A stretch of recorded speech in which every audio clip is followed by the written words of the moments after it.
بسم اللہ الرحمن الرحیم. السلام علیکم ناظرین. پروگرام سوچ وچار دے نال ڈاکٹر محمود قریشی تواڈی خدمت حاضر ہے. ناظرین اج اسی ایک منفرد جہا پروگرام پیش کر رہے ہیں صرف تواڈے واسطے, کنزیومر واسطے. وہ لوگ جڑے کہ بازار تو کوئی چیز خریدتے ہیں وہ دی کوالٹی ٹھیک نہیں ہوندی, یا بعض چیزیں ایسی ہوندیاں جڑیاں لیٹ ملدیاں تے او دا کنزیومر نو فائدہ کوئی نہیں ہوندا. تے حکومت نے کچھ بندوبست کیتا ہے انہاں دے ازالے واسطے.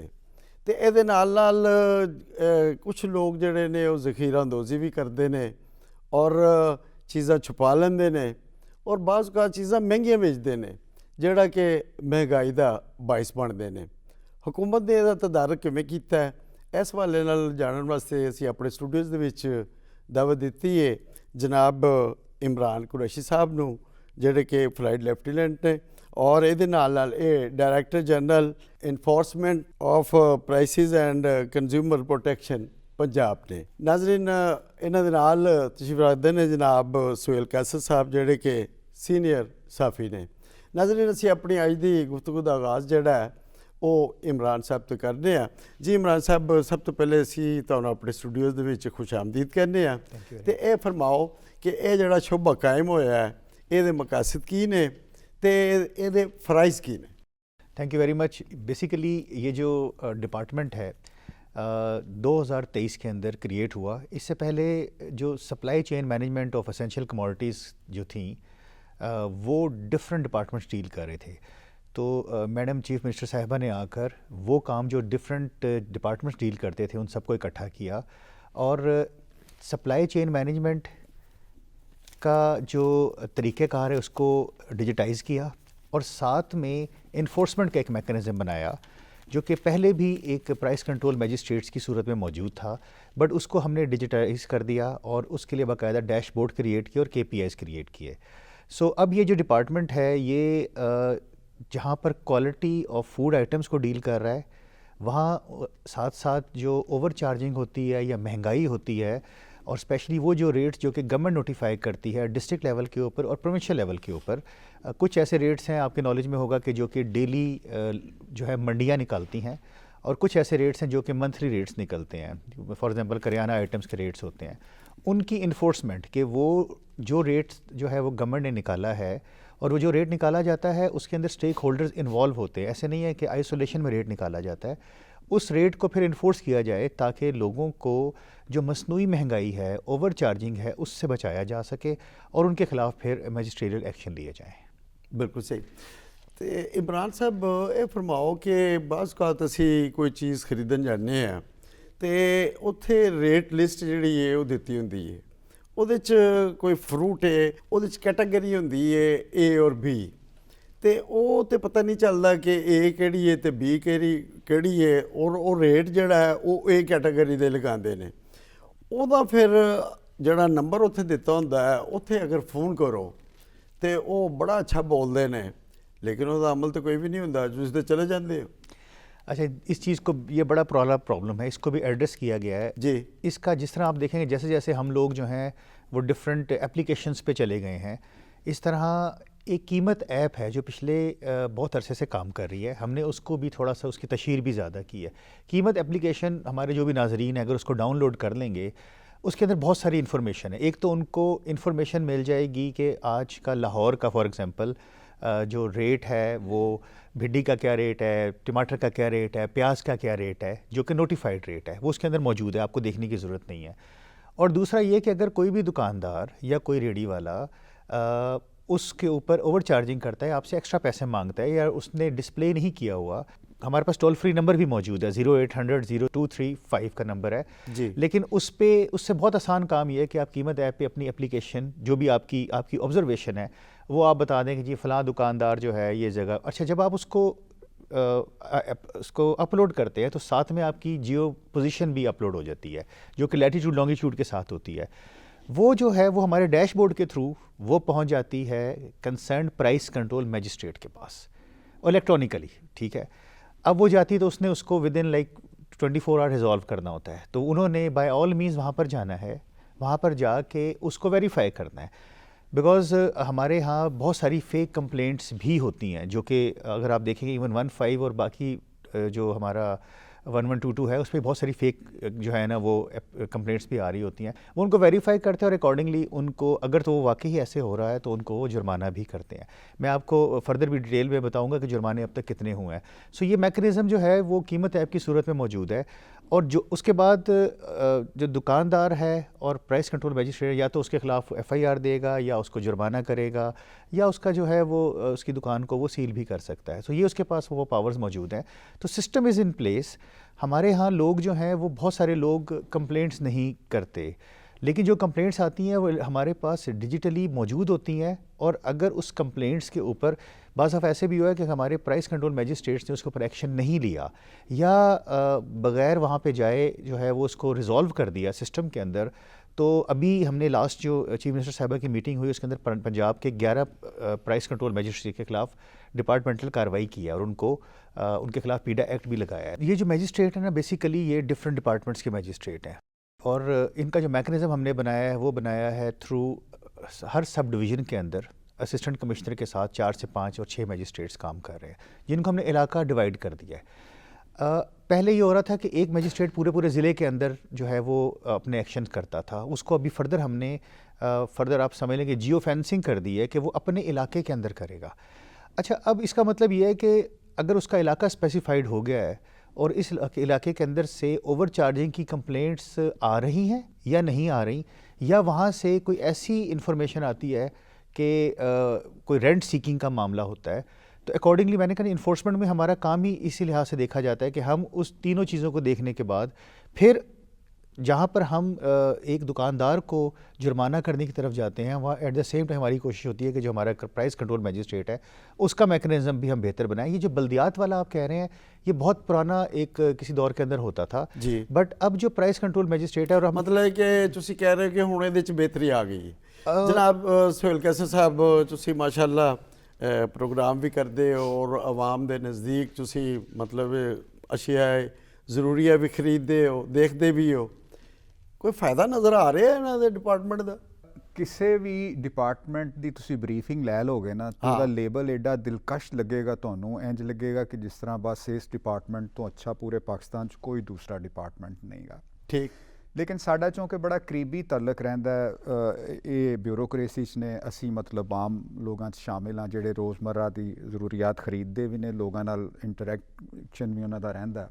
ਮਸਲਾ ਤਾਂ ਇਹ ਹੁੰਦਾ ਹੈ ਕਿ ਗਰਾਊਂਡ ਰਿਐਲਿਟੀਜ਼ ਕੀ ਨੇ, ਕਿਆ ਉਹਦੇ ਨਾਲ ਯਾਨੀ ਤੁਸੀਂ ਇਹ ਕਹਿਣਾ ਚਾਹ ਰਹੇ ਹੋ ਕਿ ਜਿਨ੍ਹਾਂ ਮਕਸਦ ਵਾਸਤੇ ਇਹ ਸ਼ੋਭਾ ਕਾਇਮ ਹੋਇਆ ਹੈ ਇਹਦੀ ਪਰਫਾਰਮੈਂਸ ਜਿਹੜੀ ਹੈ ਮਜ਼ੀਦ ਬਿਹਤਰ ਹੋਣੀ ਚਾਹੀਦੀ. ਜੀ ਇਮਰਾਨ ਸਾਹਿਬ, ਇਹ ਦੱਸੋ ਕਿ ਕਿਹੜੀ ਕਿਹੜੀ ਅਸ਼ੀਆ ਜ਼ਰੂਰੀਆਂ ਨੇ ਜਿਨ੍ਹਾਂ ਨੂੰ ਤੁਸੀਂ ਉਹਨਾਂ ਦੀ ਕੀਮਤਾਂ ਕੰਟਰੋਲ ਕਰਨ ਵਾਸਤੇ ਕੰਮ ਕਰ ਰਹੇ ਹੋ؟ بیسیکلی تو جتنی ہمارے پاس ہم اسینشیل کموڈیٹیز ایکٹ کے تحت کام کر رہے ہیں. اسینشیل کموڈیٹیز ایکٹ سے ہماری مراد یہ ہوتی ہے کہ وہ تمام ضروری اشیاء جو کہ ایک بالکل ہی غریب آدمی جو ہے, جو دہاڑی دار آدمی ہے, اس کو ڈیل کرتے ہیں. اب اس کے اندر ان اشیاء کو ہم نہیں دیکھتے جو کہ لوگوں کی افورڈیبلٹی میں ہوتی ہے, اور دوسرا یہ کہ جس کے لیے لوگ جو ہے وہ جو امیر آدمی لینا چاہتے ہیں وہ خرید سکتے ہیں. فار ایگزامپل آلو, پیاز, ٹماٹر ہو گیا, ہری مرچ ہو گئی ہے, اس کے علاوہ آپ کی روٹی ہے, پھر آپ کا 10 کلو کا آٹے کا بیگ ہے, 20 کلو آٹے کا بیگ ہے, اور اسی طریقے سے گھی کے اس میں آئٹم شامل ہیں, اور دالیں شامل ہیں, چاول شامل ہیں. یہ کوئی 17-18 اسینشیل کموڈیٹیز ہیں جو کہ ایک کسی بھی غریب آدمی کے کچن کے لیے ضروری ہوتی ہیں. سو ہمارا جو انفورسمنٹ کا میکانزم ہے وہ ان کے اوپر ہوتا ہے. اچھا, اب اس کے اندر تھوڑا سا ہم لوگ اس کو اب اچھا یہ بھی دسو کہ پیرا فورس بھی تھوڑے نال ہی؟ جی میں آپ کو بتاتا ہوں. پیرا فورس جو ہے اس کا ایک فنکشن ہے جی, it is one of the function جو کہ آہستہ آہستہ ریپلیس کرتا جا رہا ہے پرائس کنٹرول میجسٹریٹس کو. جو آپ نے پہلے بات کی تھی نا کہ وہ جو رینٹ سیکنگ والا معاملہ ہے, پیرا فورس کا ایک فنکشن ہے کہ انہوں نے پرائس انفورسمنٹ بھی کرنی ہے, اور ڈیڈیکیٹڈ ان کی ہیومن ریسورس ہے جو اس کام پہ لگے گی. کیونکہ ہمارے جو پرائس کنٹرول میجسٹریٹس کام کر رہے ہیں وہ ڈفرینٹ ڈپارٹمنٹ کے لوگ ہوتے ہیں. تو آہستہ آہستہ اس وقت اگر میں آپ سے بات کروں تو 270 کے قریب میجسٹریٹس ان کے جو ہیں وہ ان فیلڈ آ چکے ہیں, اور جون تک تقریباً 200 اور آ جائیں گے. سو یہ ڈیڈیکیٹڈ کام کریں گے پرائس کنٹرول کا, تو اس سے ہمیں بڑی امید ہے کہ وہ جو ہمارے میجسٹریٹس کے اگر کوئی پرابلم ہوتے تھے, پی سی ایمس کے پرابلم ہوتے تھے, وہ بہت حد تک ریزالو ہو جائیں گے. ਜਨਾਬ ਕੈਸਰ ਸਾਹਿਬ, ਅਗਰ ਅਸੀਂ ਦੋ ਚੀਜ਼ਾਂ ਦਾ ਹੀ ਮਤਲਬ ਤਯਨ ਕਰੀਏ ਤੇ ਉੱਥੋਂ ਬਾਕੀ ਚੀਜ਼ਾਂ ਦਾ ਵੀ ਮਤਲਬ ਅਸੀਂ ਤਯਨ ਕਰ ਸਕਾਂਗੇ, ਦੁੱਧ ਜਾਂ ਗੋਸ਼ਤ, ਇਹ ਦੋ ਚੀਜ਼ਾਂ ਲੈਣੀਆਂ ਹੋਣ ਤੇ ਡਿਫਰੈਂਟ ਸ਼ਾਪਸ ਦੇ ਉੱਤੇ ਡਿਫਰੈਂਟ ਪ੍ਰਾਈਸਿਸ ਨੇ। ਕੋਈ ਦੁੱਧ 200 ਦਾ ਵੇਚ ਰਿਹਾ ਹੈ, ਕੋਈ 180 ਦਾ ਵੇਚ ਰਿਹਾ ਹੈ, ਉਹ ਕਹਿ ਰਿਹਾ ਜੀ ਕਿ 1 ਕਿਲੋ ਦੁੱਧ ਲਵੋ, 1 ਕਿਲੋ ਦੁੱਧ ਨਾਲ ਫਰੀ ਵੀ ਮਿਲ ਜਾਏਗਾ। ਸਾਡੀ ਜਿਹੜੀ ਪੰਜਾਬ ਫੂਡ ਅਥਾਰਟੀ ਹੈ ਇਹ ਦਿਨ ਰਾਤ ਕੰਮ ਕਰੀ ਜਾ ਰਹੀ ਹੈ, ਪਕੜੀ ਵੀ ਜਾ ਰਹੀ ਹੈ। ਮਾਮਲਾ ਫਿਰ ਉੱਥੇ ਦਾ ਉੱਥੇ ਹੀ ਹੈ, ਗੋਸ਼ਤ ਦੀ ਵੀ ਸੂਰਤ ਹਾਲ ਹੋਈ ਹੈ, ਕਿਸ ਤਰ੍ਹਾਂ ਬਿਹਤਰੀ ਆਏਗੀ? ਦੇਖੋ, ਪਾਕਿਸਤਾਨ ਤਕਰੀਬਨ 5 ਅਰਬ ਲੀਟਰ ਸਾਲਾਨਾ ਦੁੱਧ ਪੈਦਾ ਕਰਦਾ ਹੈ, ਜਿਹਦੇ ਵਿੱਚ ਪੰਜਾਬ ਦਾ ਬਹੁਤ ਵੱਡਾ ਹਿੱਸਾ ਹੈ। ਲੇਕਿਨ ਬੇਸ਼ੁਮਾਰ ਜਗ੍ਹਾ ਤੋਂ ਇਹੋ ਜਿਹਾ ਦੁੱਧ ਹੁਣ ਵੀ ਸਪਲਾਈ ਹੁੰਦਾ ਹੈ ਕਿ ਜਿੱਥੇ ਕੋਈ ਤੁਹਾਨੂੰ ਮੱਝ ਨਜ਼ਰ ਵੀ ਨਹੀਂ ਆਉਂਦੀ, ਲੇਕਿਨ ਦੁੱਧ ਦੇ ਟੈਂਕਰ ਉੱਥੋਂ ਨਿਕਲਦੇ ਨੇ। ਠੀਕ ਹੈ ਸਰ, ਖਸੂਸਨ ਹੈ ਕਸੂਰ ਔਰ ਗੁਜਰਾਤ ਵਾਲੀ ਸਾਈਡ ਤੋਂ, ਕਿਉਂਕਿ ਮੈਂ ਪੰਜਾਬ ਫੂਡ ਅਥਾਰਟੀ ਨਾਲ ਬਹੁਤ ਕੰਮ ਕਰਦਾ ਰਿਹਾ, ਮੈਂ ਮਤਲਬ ਖੁਦ ਇਹ ਸਾਰੀਆਂ ਚੀਜ਼ਾਂ ਦੇਖੀਆਂ। ਔਰ ਗੋਸ਼ਤ ਦਾ ਮਾਮਲਾ ਤੇ ਹੈ ਕਿ ਕਿਸੇ ਵੀ ਦੁਕਾਨ ਤੇ ਤੁਸੀਂ ਹੁਣ ਵੀ ਚਲੇ ਜਾਓ, ਅਗਰ ਪਾਣੀ ਲੱਗਿਓ ਬਗੈਰ ਤੁਹਾਨੂੰ ਗੋਸ਼ਤ ਮਿਲ ਜਾਵੇ ਤੇ ਤੁਸੀਂ ਇਹ ਕਹੋਗੇ ਕਿ ਮੈਂ ਖੁਸ਼ਕਿਸਮਤ ਆਦਮੀ ਹਾਂ ਜੀ।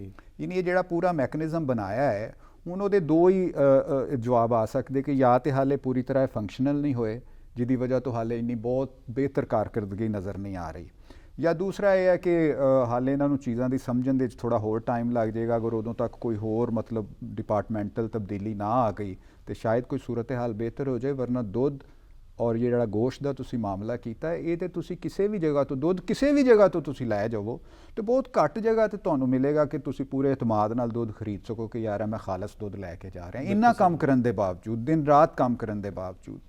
ਔਰ ਦੂਸਰਾ ਇਹ ਹੈ ਕਿ ਇੱਥੇ ਇਹਨਾਂ ਨੇ ਦੱਸਿਆ ਤੇ ਹੈ ਕਿ ਸਾਡੀ ਸ਼ਿਕਾਇਤ ਐਪ ਹੈ, ਦੂਸਰੀ ਐਪ ਹੈ, ਲੇਕਿਨ ਕੰਜ਼ਿਊਮਰ ਦੀ ਸੁਣਵਾਈ ਜਿਹੜੀ ਹੈ ਨਾ ਉਹ ਨਹੀਂ ਗਈ। ਮਤਲਬ ਮੈਂ ਤੁਹਾਨੂੰ ਇੱਕ ਛੋਟੀ ਜਿਹੀ ਮਿਸਾਲ ਦੇਣਾ ਕਿ ਮੈਨੂੰ ਬਿਜਲੀ ਦਾ ਬਿੱਲ ਜ਼ਿਆਦਾ ਆ ਗਿਆ ਔਰ ਗਲਤ ਆ ਗਿਆ। ਮੈਂ ਕੁਝ 6 ਦਫਾ ਲੈਸਕੋ ਦੇ ਡਿਪਾਰਟਮੈਂਟ ਦੇ ਚੱਕਰ ਲਾਇਆ, ਉਹਨਾਂ ਨੇ ਨਹੀਂ ਕੀਤਾ। ਫਿਰ ਮੈਂ ਵਫਾਕੀ ਮੋਹਤਸਬ ਦੇ ਦਰਖਾਸਤ ਦਿੱਤੀ, ਫਿਰ 3 ਚੱਕਰ ਉੱਥੇ ਲੱਗੇ ਔਰ ਇਸ ਪ੍ਰੋਸੀਜਰ ਦੇ ਵਿੱਚ 3.5 ਮਹੀਨੇ ਗੁਜ਼ਰ ਗਏ।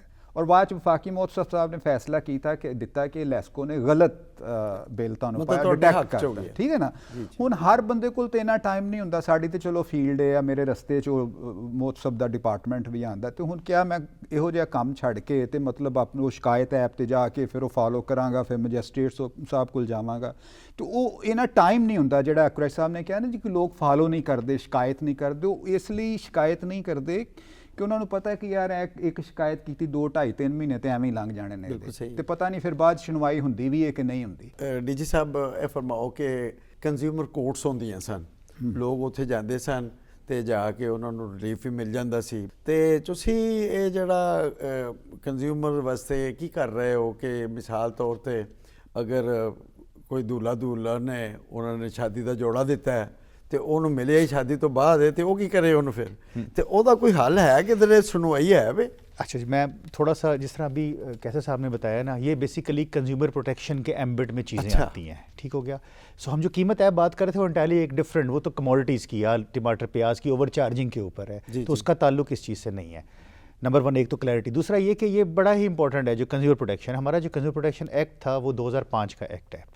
अच्छा, उसके अंदर जो कंज्यूमर कोर्ट्स थी वो 17 अजला में काम कर रही थी। ठीक है। और अब हमने किया ये है कि उस एक्ट में तब्दीली लाकर कुछ चेंजेस की हैं, और जो 17 जो डेजिग्नेटेड कंज्यूमर 17 ज़िलों में थी, अब हमने उनकी वो पावर जो हैं वो तमाम एडिशनल सेशन जजेस को दे दी हैं पंजाब के। यानी 153 जो हमारी सब डिवीज़न है उसके अंदर अब जो है वो कंज्यूमर कोर्ट्स मौजूद हैं जो पहले 17 अजला में थी। फॉर एग्जांपल जो सरगोदा के अंदर कंज्यूमर कोर्ट थी वो खुशाब को भी डील कर रही थी और मियाँ वाली को भी डील कर रही थी। इसका मतलब है कि मियाँ वाली वाले बंदे को सरगोदा जाना पड़ेगा, सीधी सी बात है। उसको हमने इस गवर्नमेंट ने ये फैसला किया कि हम इसको तहसील लेवल पर ले जाते हैं, क्योंकि आसान बनाता है। जी बिल्कुल। 153 अगर कोर्ट मोमिन वाले को सरगोदा जाना पड़ता है तो कोर्ट मोमिन वाला अपनी एप्लीकेशन कोर्ट मोमिन में दे सकता है। एक तो कंज्यूमर कोर्ट जो है वो फर्दर आप समझ लें कि उनके दायरा कार को बढ़ा दिया गया है। दूसरा, कुछ उसके अंदर 4 सेक्शन ऐसे हैं जो आपने जिसकी एग्जांपल दी है वो डील करते हैं डिप्टी कमिश्नर के पास, उसके लिए समरी डिस्पोजल है। फॉर एग्जांपल आपने कहा कि जी वो एक दूल्हा ने अपना सूट दिया और उसको टाइमली नहीं मिल सका और वो एक सेरेमनी थी, ख़त्म हो गई। अब इस तरह की जो कंप्लेंट्स हैं वो कंप्लेंट्स वो कंज्यूमर कोर्ट्स में भी लेके जा सकता है जहाँ पे एक प्रोसेस है। کیونکہ کنزیومر اچھا وہ کورٹس جڑی ہیں ہلے وہ پراپر کم کر رہی ہیں. جی جی بالکل, میں نے آپ کو بتایا ہے کہ وہ کورٹس پہلے 17 اضلاع میں کام کر رہی تھیں, اب وہ سب ڈویژن لیول پہ بھی کام کر رہی ہیں. ٹھیک ہے, تو وہ کورٹس اپنی جگہ موجود ہیں, فردر ان کا دائرہ کار بڑھا دیا گیا. But at the same time جو ڈپٹی کمشنر ہے اور اسسٹنٹ کمشنر ہے اس کو ہم نے 4 سیکشن ہے. جو ہمارا کنزیومر پروٹیکشن ایکٹ ہے اس کے 39 سیکشن ہے, باقی سارے سیکشن جو ہیں وہ ڈیل کر رہی ہے کنزیومر کورٹس, اور جو 4 سیکشن ہیں وہ ہم نے ڈپٹی کمشنر کو 2005 کے ایکٹ کے اندر سے دی. اچھا ڈی جی صاحب, ناظرین دی سہولت واسطے ایک گل ہور دستے ہو. جی جی. وہ یہ کہ مثال طور تے میں کوئی چیز خریدی ہے, انہیں مینوں او دی رسید نہیں دیتی, وہ چیز خراب نکل آئی ہے, وہ واپس نہیں کر رہا, اسی تہاڈی اس کورٹ دے وچ جا کے شکایت کر سکتے ہیں؟ دیکھیں جی, آپ صرف اس کورٹ میں بھی جا سکتے ہیں جو کہ تھوڑا سا لینتھی پروسیس ہے. ہم نے اس کا آسان کام کر دیا ہے. آپ کنسرنڈ اسسٹنٹ کمشنر کو بتا دیں گے, یہ پاور اسسٹنٹ کمشنر کے پاس ہے کہ اگر وہ رسید نہیں دیتا آپ کو, یا اگر آپ نے جو لیبل پہ چیز لکھی ہوئی ہے وہ لیبل پہ چیز نہیں موجود ہے, یا اگر وہ ایکسپائرڈ آئٹم دیتا ہے تو وہ اس کے خلاف کارروائی کر سکتے ہیں, 1 لاکھ روپے تک جرمانہ کر سکتے ہیں. اور اب ہم فردر صارفین کے لیے اس کی اپلیکیشن بنا رہے ہیں جو کہ ہم انشاءاللہ اگلے 1 مہینے میں لانچ کروائیں گے. عمران قریشی صاحب یہ دسو کہ مجسٹریٹ یا اے سی صاحب یہ مل جان گے؟ یہ میجسٹریٹ کا کام نہیں ہے. ٹھیک ہے, پلیز, میجسٹریٹ کا کام جو ہے وہ صرف پرائس انفورسمنٹ ہے. یہ جو دوسری کنزیومر پروٹیکشن ہے اس کی پاور میجسٹریٹ کے پاس نہیں ہے, وہ اے سی صاحب کو, وہ اے سی صاحب اور ڈی سی صاحب کے پاس ہے. نمبر 1, ان کو ملنے سے لوگوں کی دیکھیں ٹائم لگتا ہے نا, کہ وہ اپلیکیشن اس طرح انہوں نے فرمایا کہ ہم جائیں گے اپلیکیشن لے کے جائیں گے, فالو اپ کریں گے. نو, ہم اس کو اپلیکیشن بنا رہے ہیں جس کا نام ہے کنزیومر پروٹیکٹ. واہ زبردست. اس کے اندر آپ مطلب جانا کدھر نہیں, جانا کہیں نہیں. اور آپ کو میں فردر میں آپ کو بتا دیتا ہوں کہ اس کے اندر آپ نے کہا کہ جی یہ دکاندار تھا, یہ رسید ہے, آپ اس کو رسید کو اپلوڈ کر دیں گے. اس کے بعد آپ کو اردو میں بات کریں, پنجابی میں بات کریں, آپ کو جو زبان میں بات کرنی آپ بول دیں کہ یہ ہے, وائس ریکارڈنگ ہمارے پاس آ جائے گی. اور ہم آپ کو آفس بھی نہیں بلائیں گے, صارف کو آفس نہیں بلائیں گے, کیونکہ 90% جو صارفین ہے اس میں میں بھی شامل ہوں. ڈی جی صاحب یہ رزلٹ کتنی دیر چ آ جائے گا؟ سر ہم نے اس کے لیے 2 سٹیپس رکھے ہیں. ایک تو یہ کہ 5 دن کا ہم ٹائم یہ رکھ رہے ہیں کہ جو دکاندار ہے اس کو اور جو صارف ہے, کسٹمر ہے, اس کو کہیں گے جی آپ آپس میں معاملہ ریزالو کر لیں. ٹھیک ہے جی, جس کو ہم ADR کہتے ہیں, الٹرنیٹ ڈسپیوٹ ریزولیشن. دکاندار کو بتا دیے کہ آپ کے خلاف کارروائی کے لیے اپلیکیشن آ چکی ہے, آپ اپنا معاملہ ریزالو کر لیں. ٹھیک ہے جی. اگر وہ نہیں کرتا دین وی ول ناٹ کال دی صارف کو نہیں ہم بلائیں گے اپنے پاس, اس کو ہم تھرو ویڈیو لنک لے لیں گے. جو ہمارا اسسٹنٹ ڈائریکٹر لیگل جو ہم نے ہر ضلع کے اندر پوسٹ کیا ہوا ہے, وہ اس کو ویڈیو لنک کے تھرو سے بات کرے گا. وہ سرگودا بیٹھا ہوا ہے, وہ لاہور بیٹھا ہے, وہ کہاں کراچی بیٹھا ہوا ہے, وہ ہمارے ساتھ کنیکٹ ہو جائے گا. جس طرح ہم روٹین میں ویڈیو کال کرتے ہیں, اور ویڈیو کال ہم ریکارڈ کرتے جائیں گے. اور جو دوسرا ہمارے پاس جو رسپونڈنٹ ہے, سو ہماری خواہش یہ ہے کہ ایپلیکینٹ کو کم سے کم تکلیف دی جائے. اچھا کیسے صاحب, ਮੈਨੂੰ ਇਤਫਾਕ ਹੋਇਆ ਜਿਹੜੀ ਸਬਜ਼ੀ ਮੰਡੀ ਜਾਣ ਦਾ, ਤੇ ਉੱਥੇ ਨਾ ਆਪਣਾ ਬੜੀ ਖੂਬਸੂਰਤ ਸਕਰੀਨ ਅਵੇਜ਼ਾ ਹੈ, ਉਹਦੇ ਉੱਤੇ ਕੀਮਤ ਜਿਹੜੀ ਉਹ ਚੱਲ ਰਹੀ ਹੈ. ਅੱਛਾ ਉਹ ਸਕਰੀਨ ਲੱਗੀ ਹੈ ਹੇਠਾਂ, ਉਹ ਸਾਰਾ ਸੌਦਾ ਸਲਫ ਜੋ ਵੀ ਵੇਚ ਰਹੇ ਨੇ ਸਬਜ਼ੀ, ਹੁਣ ਉਹਨੂੰ ਮੈਂ ਕਿਹਾ ਕਿ ਕੀਮਤ ਉੱਤੇ ਇਹ ਆ ਰਹੀ ਹੈ, ਤੁਸੀਂ ਕੀਮਤ ਜਿਹੜੀ ਉਹ ਜ਼ਿਆਦਾ ਲੈ ਰਹੇ ਹੋ. ਉਹ ਕਹਿੰਦਾ ਜੀ ਉਹ ਹੋਰ ਕੰਮ ਹੈਗਾ, ਹੋਰ ਕੰਮ ਹੈ, ਫਰੈਸ਼ ਹੈ. ਇਹਦਾ ਕੀ ਕਰੀਏ, ਗੌਰਮੈਂਟ ਤੇ ਕਰ ਰਹੀ ਹੈ, ਲੇਕਿਨ ਇਹਦਾ ਹੱਲ ਕੀ ਹੈ? ਅੱਛਾ ਸਰ, ਇਹਦੇ ਤੇ ਅਸੀਂ ਅਕਸਰ ਤਨਕੀਦ ਕਰਦੇ ਰਹਿੰਦੇ ਗੌਰਮੈਂਟ ਦੇ ਇਕਦਾਮਾਤ ਠੀਕ ਨਹੀਂ ਜਾਂ ਇਸ ਤਰ੍ਹਾਂ, ਲੇਕਿਨ ਮੈਂ ਗੱਲ ਕਹਿਣਾ ਚਾਹਾਂਗਾ ਇਸ ਪ੍ਰੋਗਰਾਮ ਦੇ ਤਵੱਸਤ ਨਾਲ ਕਿ ਅਗਰ ਚਲੋ ਗੌਰਮੈਂਟ ਦੀ ਕਾਰਕਰਦਗੀ 'ਚ ਕਿਤੇ ਕੋਈ ਊਂਚ ਨੀਚ ਆ ਵੀ ਜਾਂਦੀ ਹੈ, ਤੇ ਅੱਲਾਹ ਤਾਲਾ ਨੇ ਸਾਨੂੰ ਵੀ ਤਾਂ ਅਸ਼ਰਫੁਲ ਮਖਲੂਕਾਤ ਬਣਾਇਆ ਨਾ, ਸਾਨੂੰ ਅਕਲ ਦਿੱਤੀ ਹੈ ਨਾ ਕਿ ਯਾਰ ਤੁਸੀਂ ਕਿਸੇ ਦਾ ਹੱਕ ਨਾ ਮਾਰੋ, ਜਾਂ ਕਿਸੇ ਮਤਲਬ ਗੌਰਮੈਂਟ ਜਿੰਨੇ ਮਰਜ਼ੀ ਸਟੈਪ ਲੈ ਲਵੇ, ਇਹ ਚੀਜ਼ ਉਨੀ ਦੇਰ ਤੱਕ ਮਿਸਾਲੀ ਨਹੀਂ ਹੋ ਸਕਦੀ ਜਿੰਨੀ ਦੇਰ ਤੱਕ ਮੈਂ ਆਪਣੀ ਜ਼ਿੰਮੇਵਾਰੀ ਮਹਿਸੂਸ ਨਹੀਂ ਕਰਾਂਗਾ. ਮਤਲਬ ਉਹ ਅਸੀਂ ਡਿਵੈਲਪਡ ਕੰਟਰੀਜ਼ ਦੀ ਮਿਸਾਲ ਦਿੰਦੇ ਹਾਂ ਕਿ ਉੱਥੇ ਯਾਰ ਲੋਕ ਸਬਜ਼ੀ ਬਾਹਰ ਰੱਖ ਕੇ ਚਲੇ ਜਾਂਦੇ ਨੇ, ਲੋਕ ਆਉਂਦੇ ਨੇ ਖਰੀਦਦੇ ਨੇ, ਪੈਸੇ ਰੱਖਦੇ ਚਲੇ ਜਾਂਦੇ, ਕੋਈ ਚੋਰੀ ਚਕਾਰੀ ਦਾ ਤਸੱਵਰ ਨਹੀਂਗਾ. ਤੇ ਅਸੀਂ ਤੇ ਇੱਕ ਐਸੇ ਮਜ਼ਹਬ ਦੇ ਇਸ ਤਰ੍ਹਾਂ ਦੇ ਰਵੱਈਏ ਕਿਸ ਤਰ੍ਹਾਂ ਬਿਹਤਰ ਹੋਣਗੇ ਸਰ ਜੀ? ਇਹ ਰਵੱਈਏ ਇਹ ਹੁੰਦਾ ਟ੍ਰਿਕਲ ਡਾਊਨ ਇਫੈਕਟ, ਇਹ ਹਮੇਸ਼ਾ ਉੱਤੋਂ ਥੱਲੇ ਆਉਂਦਾ, ਤੇ ਇਹ ਵਕਤ ਦੇ ਨਾਲ ਸ਼ਾਇਦ ਕਦੀ ਇਹ ਵਕਤ ਆ ਜਾਵੇ. ਡੀ ਜੀ ਸਾਹਿਬ, ਇਸ ਵੇਲੇ ਤੁਹਾਨੂੰ ਹਜ਼ਾਰਾਂ ਲੱਖਾਂ ਲੋਕ ਦੇਖ ਰਹੇ ਨੇ, ਨਾਜ਼ਰੀਨ, ਤੁਸੀਂ ਕੀ ਪੈਗਾਮ ਦਿਓਗੇ ਕਿ ਜੋ ਤੁਸੀਂ ਸਹੂਲਤਾਂ ਦੇ ਰਹੇ ਹੋ ਔਰ ਉਹਦੇ ਲਈ ਉਹ ਲੋਕਾਂ ਨੂੰ ਜਿਹੜੀ ਆਸੂਦਗੀ ਮਿਲ ਰਹੀ ਹੈ, ਕੀ ਕਹਿਣਾ ਚਾਹੋਗੇ ਇਸ ਮੌਕੇ 'ਤੇ?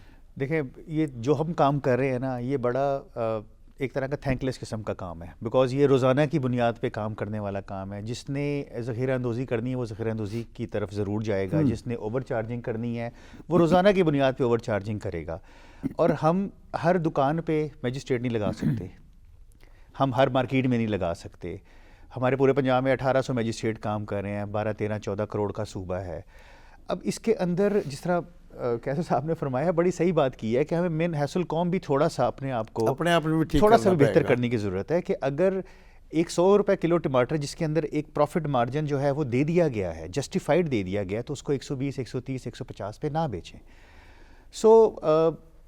ہم جو ریٹس کی چیزیں کر رہے ہوتے ہیں، ہماری تمام ناظرین سے ریکویسٹ صرف یہی ہے کہ اس کے اندر، اس میں سر ایک چیز آپ کو اور بتاؤں کہ ہمارے بہت سارے ایسے لوگ ہیں جو کہ ریٹ پوچھتے ہی نہیں. مطلب وہ جائیں گے، وہ کہیں گے ہمیں یہ گوشت 10 کلو گوشت دے دیں، 5 کلو گوشت دے دیں. وہ دے ڈونٹ بادر کہ گوشت کا کیا ریٹ ہے، ان کو بیسٹ گوشت چاہیے. وہ کہیں گے کہ ہمیں چکن کے صرف اور صرف لیگ پیس چاہیے، وہ ریٹ نہیں پوچھیں گے. بالکل صحیح. ناظرین، ਇਹਦੇ ਨਾਲ ਹੀ ਸਾਡੇ ਅੱਜ ਦੇ ਪ੍ਰੋਗਰਾਮ ਦਾ ਵੇਲਾ ਮੁੱਕਦਾ ਹੈ. ਇਜਾਜ਼ਤ ਦਿਓ. ਅੱਲਾ ਬੇਲੀ.